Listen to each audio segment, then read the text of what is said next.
How's it going, YouTubers? Welcome back here at Fat Boy Nation. Alright.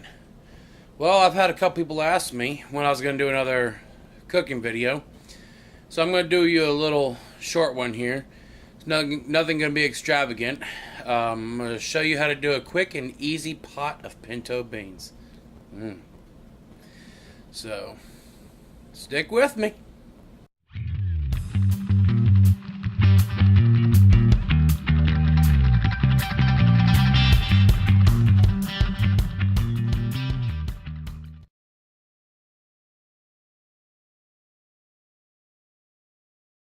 Alright everyone, so what do you say we get started?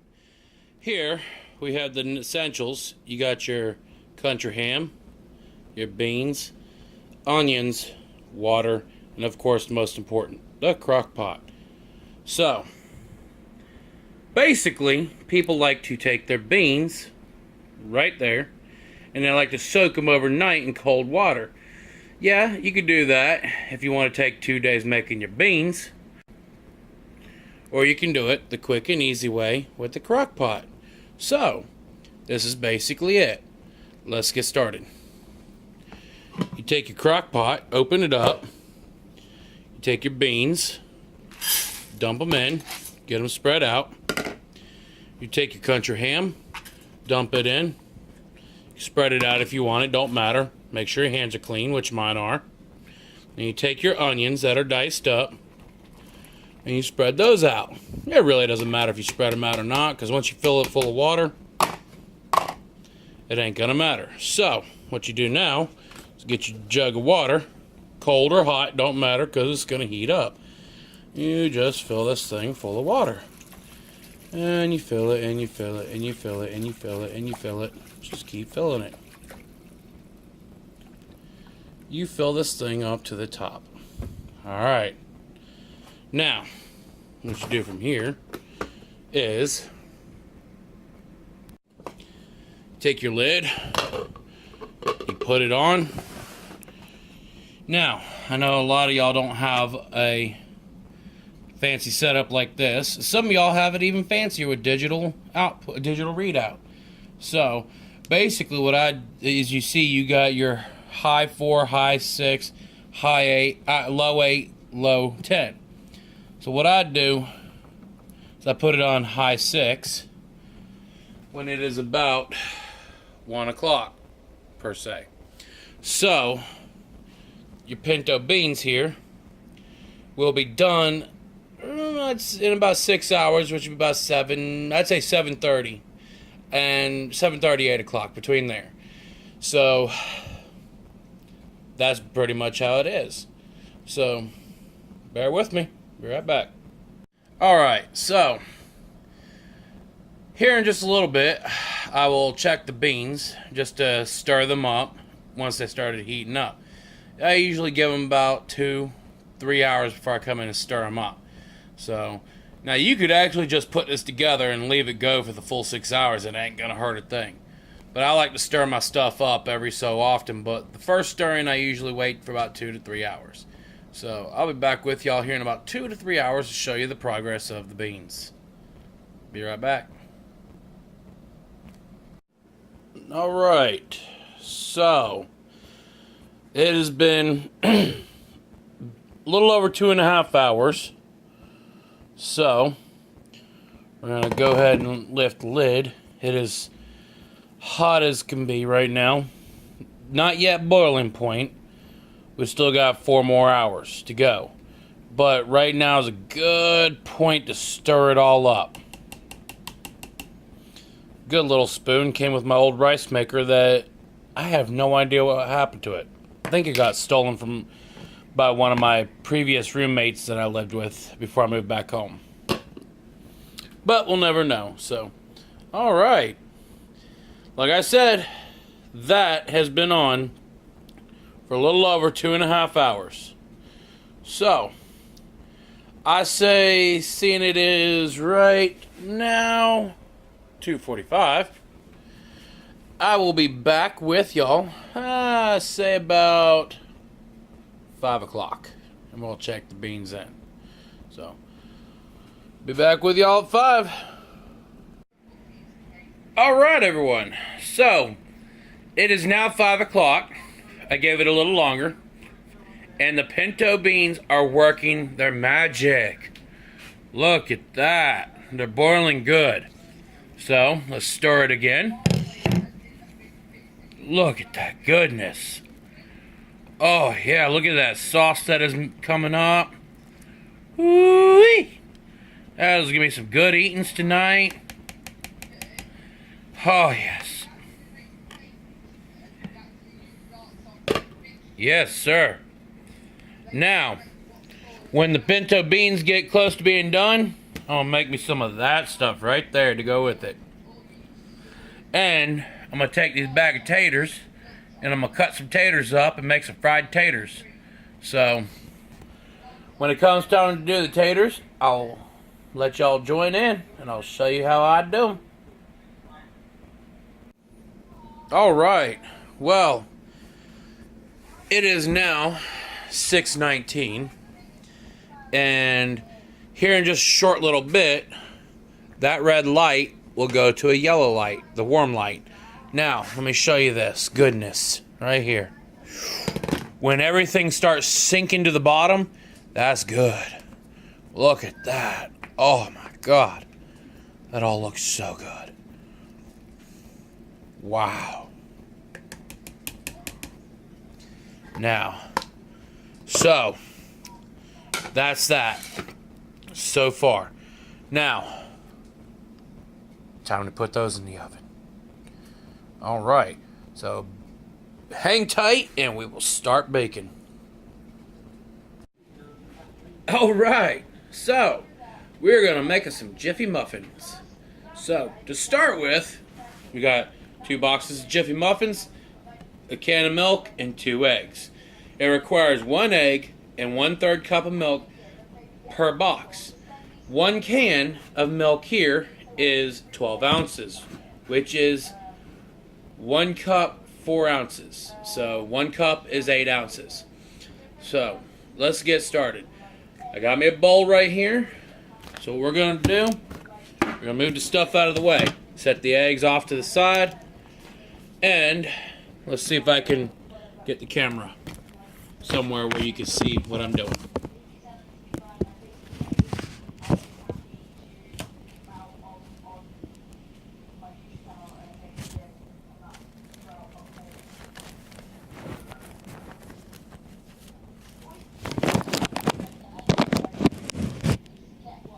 Alright, so first of all, we are going to take our boxes of Jiffy muffin mix. We're going to open them up.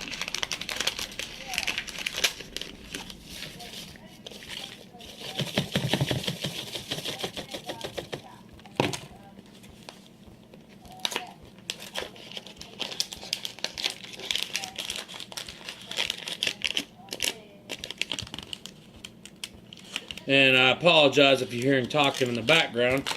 I got Bossman Productions live chat going. So now we're going to take the 2 eggs. We're going to crack them in here.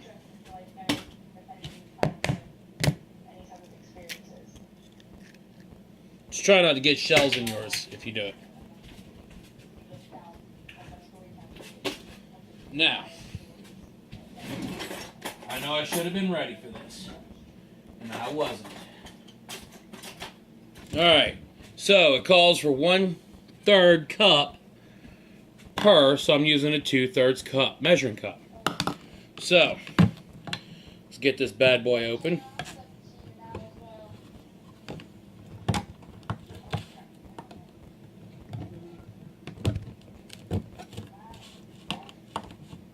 I am not using the proper tool to do this, so I don't know where the actual can popper is. So we'll get us 2/3 cup of milk in here. There we go. Let's pour it in. Now we're gonna get us a big fork, going old school on us, and get it mixed up.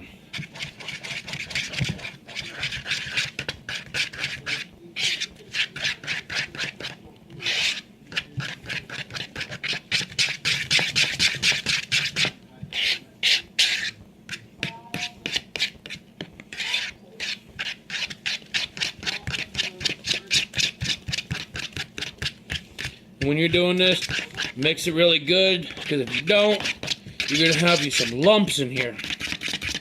Now, yeah, you want some lumps for your cornbread, but you don't want them dry lumps in there. You want to try to get as many of them dry lumps broke up as possible. So, alright. I'll be right back with you here in just a moment. I'm going to get a pan out and get it greased up, and we will start pouring some Jiffy muffin mix. Alright, so, got us a pan, got our cooking spray right here. What we're going to do is we're just going to go ahead and spray up all the little holesies. So, you want to spray a liberal amount in each hole. Yes, and I do apologize for those who are probably saying, "Oh my God, he's tearing a hole in tearing up our ozone layer." Greenhouse effect. Nope. This is packed with laughing gas, nitrous oxide. So now, for the measuring cup we used, the 2/3 measuring cup, we're going to use it to scoop out our Jiffy muffin mix into the bowl, into the holes, the whatchamacallits. Get these things scooped in here.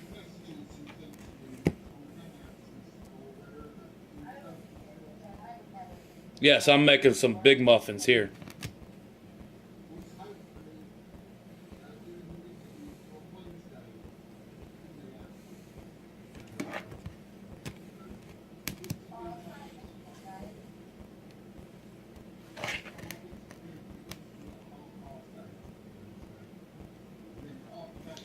So, but yeah, these things right here, these are really good little muffins.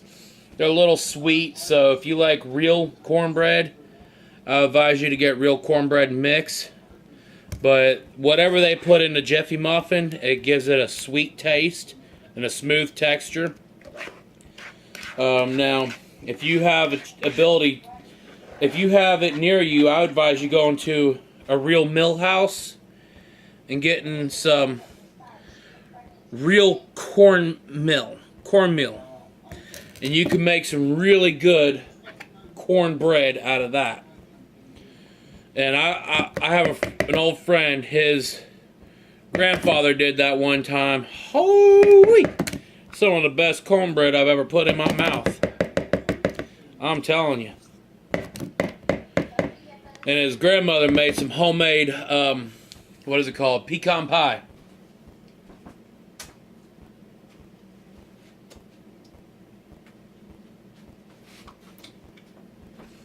Alright, let's get us something we can scoop the last bit out with. Yep. Hang on a second. I'll get the last bit scooped down to the bottom of the bowl.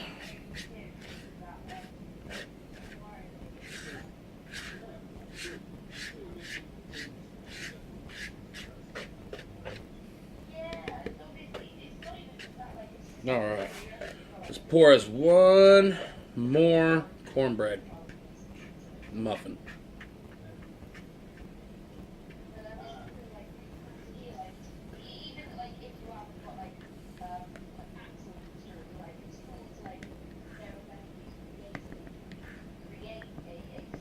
Alright.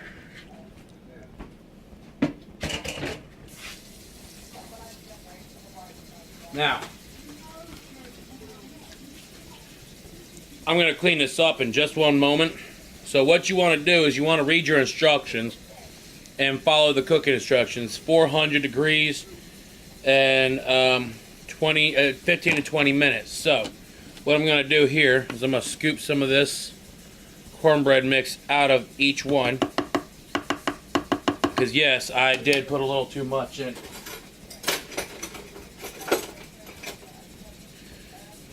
I wasn't paying attention, so.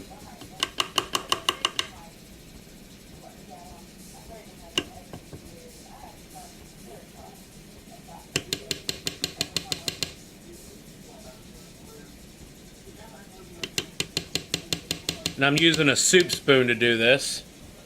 So.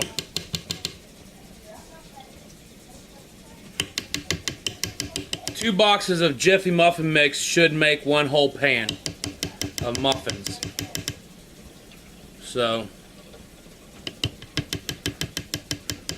be back with you in just a bit.